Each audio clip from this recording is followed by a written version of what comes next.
and it cuts to Mexico at an academy named Aripi. We see a group of defeated students, and we are introduced to Desera. He is reading a message from Rockdill asking for him to come meet Ju Hyuk, and the reward is already prepared. Desera is excited that he is going to receive money. It cuts to the next day, and it's the Valhalla training room. Ju Hyuk comments that the room is really big, and it puts him in the mood to run. He hears Barch's voice asking why he's here, and Ju Hyuk asks where he is. Barch tells him he's in the sword and asks why he's surprised. Ju Hyuk says he was surprised because he thought he made it out of the sword and that he'd have to beat him up again. Barch gets shivers and tells him it's not like that, and Ju Hyuk tells him if that's the case then everything is okay and begins to stretch while asking Barch if he's sure it's okay. Barch asks if he means a state, and Ju Hyuk tells him no. He's talking about this word and how it's become an artifact and how they took it out of the room. Barch tells him it's no worries since he replaced it with a replica. Ju Hyuk says that's what he's worried about and asks how he even made a replica. Barch explains that when he gained consciousness, he lost all of his strength, but he could make replicas from the start, and he doesn't know why he has this ability.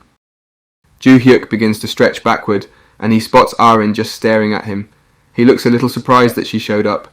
She asks if he's going to teach her now, and he tells her no, that they'll focus on her stamina. She asks why, and he tells her if she doesn't want to do it, she can leave. He gets her to start with stretching and explains that if you improve your stamina, the better you can control and absorb mana. While the current method of training is weird, everyone seems to be investing into their mana before their stamina, even Arin. While she has a lot of mana, her stamina is low. She finishes stretching, and he tells her it's time for real training. We see them do a series of physical exercises, and afterward Arin is exhausted, and Ju Hyuk tells her they are just getting started to stop lying down, and that they still have running to do. She looks devastated. It cuts to Ju Hyuk in class, saying they trained harder than last time, and she has a physique worth developing. Teacher tells them all they are having a test today. We're introduced to her, and her name is Lilia. She says, while she briefly explained on the first day, she's informed them to self-study on dimensional monsters, so today she'll be testing them, and how well they know each monster. It shows everyone taking their test normally, except Arin and Ju Hyuk. The teacher says time is up, so pass the test forward. She also mentions that while the test won't add to your grade, it'll be used to measure your ability in the next class.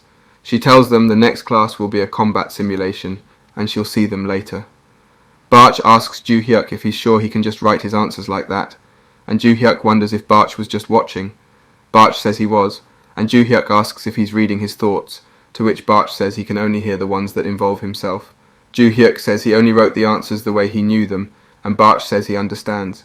It cuts to the teacher's lounge, and she is angry at Ju Hyuk's answers. Before we continue, let's take a moment to shout out King Tez 2339, who commented, "Yo, back again," on our drug-eating genius mage video. Thanks for commenting. The regular teacher sees her grading his class's exams, and she says they did well. The teacher looks a little relieved and says he'll be on his way. Then she says Ju Hyuk's name, and he asks if he didn't put effort in. She says it's not that he's just mocking the class, and that cannot be overlooked. She'll show him his paper and educate him because the monsters can't be taken care of that easily. Next week at the combat simulation room, we see the teachers saying most people did well, but called Ju Hyuk to come forward. He walks up to the podium, and she hands him his paper, and we see he has a 0.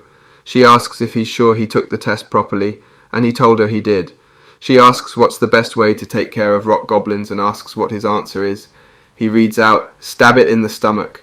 She does the same thing with the second question, and he gives her another straightforward answer. She says he can't be serious and tells him that a rock goblin is B+ for defense, so even a normal sword doesn't damage it. But he's saying a sword would work. He tells her, yes, it's all over in one strike, and she gets angry. She says she understands, and if he's that confident, she'll give him an opportunity. We see her transfer the room, and she tells him if he kills the monsters just like he wrote the answers, she'll regrade his points. He says okay, puts his test down, and grabs a sword. He walks at the monster, and she comments that she's heard of him killing the goblins previously, so she knows he's talented. But a rock goblin cannot be taken care of with any normal sword. The goblin attacks Ju Hyuk, and he rears his sword back, and the teacher is shocked. We see the sword is in the goblin's stomach, and it cracks, then disappears. He looks at the teacher and says, "Just stab him in the stomach." We see the other students are shocked. He killed it with a normal sword, and the teacher asks how he did it. He says she saw him do it. Just stab it in the stomach.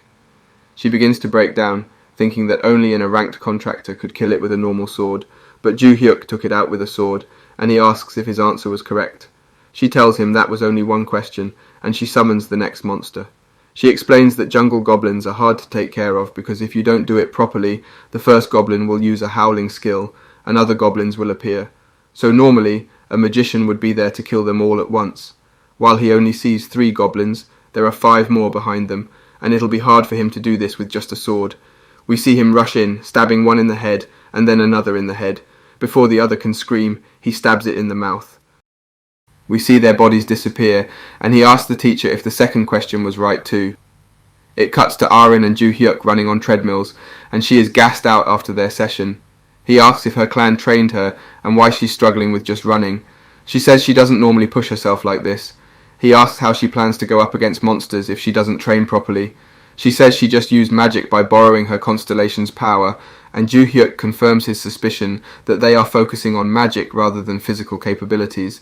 However, the risk is big if they keep doing that. He gives some examples of why it is risky, and sometimes how Constellations might not even lend power. He asks her if she thinks these exercises are worth it, and she says, of course, as a teacher swordsmanship. If she did it, and he says it sounds like she's only doing it because he told her to. Her brain stops working, and he tells her never mind, and they should end it today because they need to go to the academy. He tells her he's going to do another set and asks if she wants to join, but brain delay kicks back in, so he just tells her to go ahead and go, and she says, see you later, and leaves. Barch asks if her name is Arin Choi, and Ju Hyuk wonders why he's asking. Barch explains that she kept up with his training without complaining, but asks why he decided to help her. Ju Hyuk says it's because she pestered him so much. Barch asks if he's ever shown her swordsmanship, and Ju Hyuk says no, but she might have noticed during class. Maki calls her amusing, and Ju Hyuk says that's why he found her interesting, so he thought he would teach her a little. Ju Hyuk hears a grunt and looks over to see Suk benching, and they both just stare at each other awkwardly. Ju Hyuk asks how long he's been there, and Suk says he's been there since the start, and he's always exercised before attending the academy. As he's leaving, Ju Hyuk comments that because of the constitution he was born with, it looks like he's able to train for a long time. Later it cuts to the United Kingdom, and we see the Ventric Manor. A woman named Adalia, who is the vice house owner, is speaking with a butler, asking him to tell her what happened. He tells her the labyrinth and the outskirts have been taken care of and that he's thinking of recruiting a few of the men from it. She comments that one of them is strong, and the butler tells her that 2 of them are a rank. She tells him they are at a level deserving of the blessing and to test out their capabilities and send them to her. He says, understood, and she asks if that's all. He tells her he has some information about Rockdill, and he tells her that he called Deciples to South Korea. What will happen next? Find out next time by staying tuned for our future recaps. Don't forget to like and subscribe for more great recaps.